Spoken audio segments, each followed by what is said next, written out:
Senhor presidente, colegas parlamentares, minhas senhoras e meus senhores.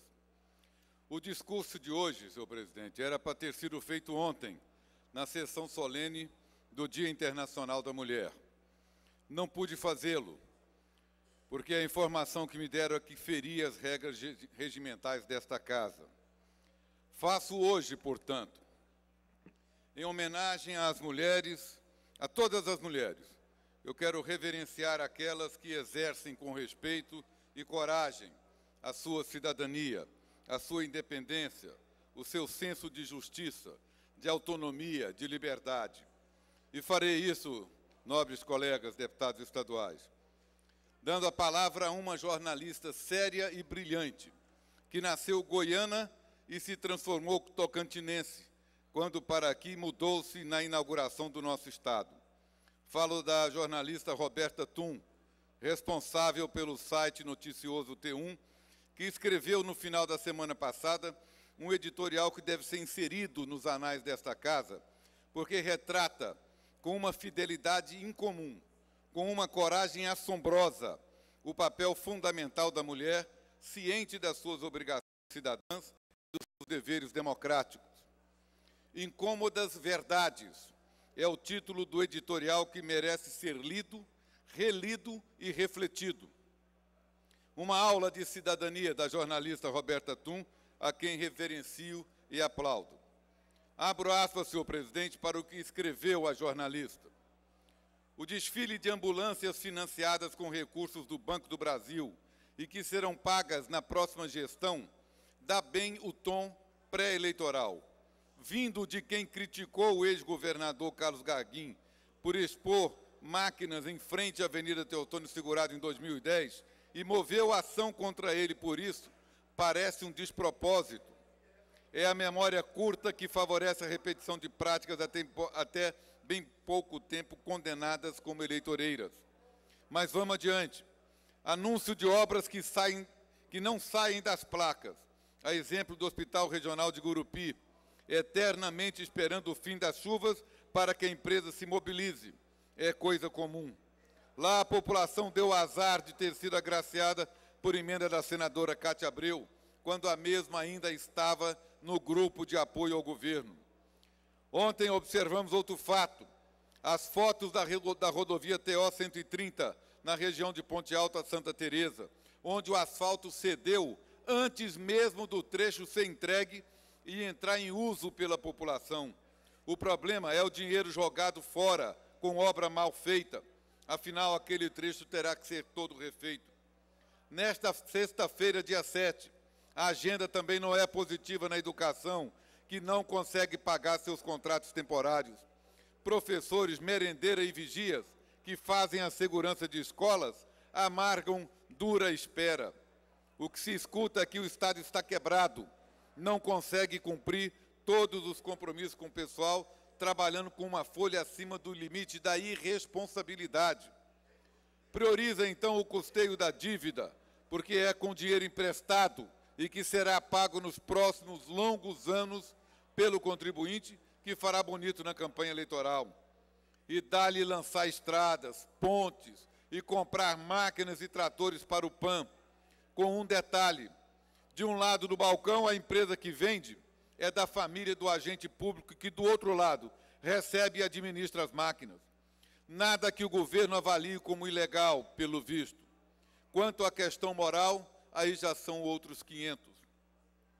Por certo que a gestão atual do governador Siqueira Campos tem seus méritos. Ninguém há de negá-los. Mas quando afirmei aqui que ela cobre de decepção eleitores e antigos aliados, sei do que está falando. Vejam o MOVE, aquele movimento que se uniu em torno do então candidato em 2010, para elencar numa pauta de campanha as necessidades do setor cultural e apoiaram o então candidato com esse compromisso. Pois bem, pergunte a eles se estão satisfeitos ou como se sentem diante, primeiro, da extinção da Secretaria da Cultura, depois do achatamento dos recursos. Onde estão os editais de cultura tanto tempo prometidos e protelados pelo lei-secretário Danilo de Mello?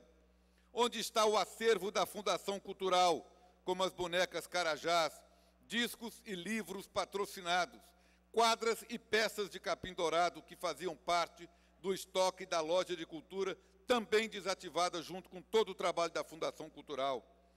Tudo amontoado numa pequena salinha, a qual é proibido ter acesso e fotografar.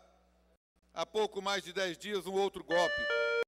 Exoneração de servidores longamente treinados na área e a sua substituição por outros tantos. Segundo reclama quem sai e que não quer se expor, temendo outras represálias, trata-se de acomodação política de aliados, novos aliados, diga-se de passagem, muitos dos quais fizeram oposição, agora se juntam atraídos pelo poder da máquina para tentar fazer parte de um futuro governo. A que custo, hein?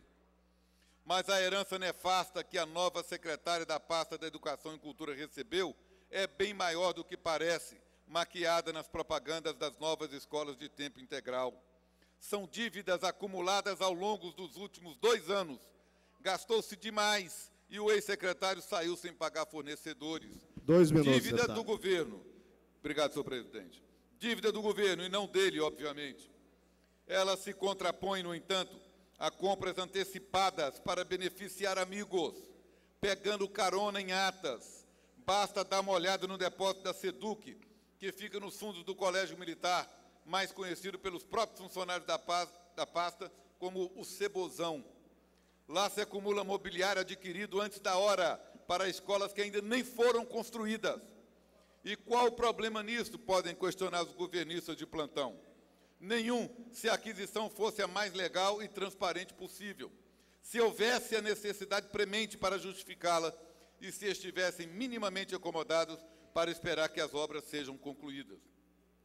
Como se vê na foto feita semana passada pela equipe do T1 Notícias, está lá o mobiliário exposto ao sol, que se abre nesta sexta-feira, mas também sob a intensa chuva que vem caindo nos últimos meses. É tamanho o desfile de impropriedades, falta de planejamento e gestão nas diversas áreas do governo, que não falta assunto, fosse esse o caso, para um artigo por dia, abordando todas essas situações. A questão é que não torcemos contra o governo. Quanto pior ele vai, pior para todos os tocantinenses. O que não dá é para ficar omissos, calados diante de tudo que se vê, contra toda a indignação refletida nos meios de comunicação que não se calam. A moda agora é atacar e tentar descredibilizar jornalistas. As poucas vozes que se erguem para revelar os desmandos e dar voz aos que reclamam se tornam alvo da campanha precipitada que o Palácio coloca nas ruas, inclusive acionando os pistoleiros da reputação alheia, difamadores de plantão, cada um pago ao seu soldo predileto. Não nos incomodaremos com isso. Esta eleição que se avizinha vai passar. Nós permaneceremos aqui, cada vez mais habituados a reconhecer nas digitais os expedientes tantas vezes repetidos pelos guardiões da velha prática política. E encerrando, senhor presidente, ao contrário de nos incomodar com os cães que ladram, incomodamos, simplesmente porque as verdades neste Estado brilham com insistência sob a luz do sol tórrido do Tocantins. Elas, as incômodas verdades, que assombram os que querem se perpetuar no poder, são as testemunhas destes nossos dias. Um tempo já fadado a terminar.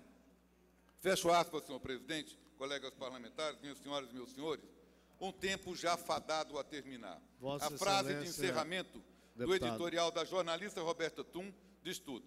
Conclua. É definitiva. Conclua. É hora de acordar, senhor presidente, é hora de mudar, porque o Tocantins merece uma alternativa de mudança. Obrigado, senhor presidente.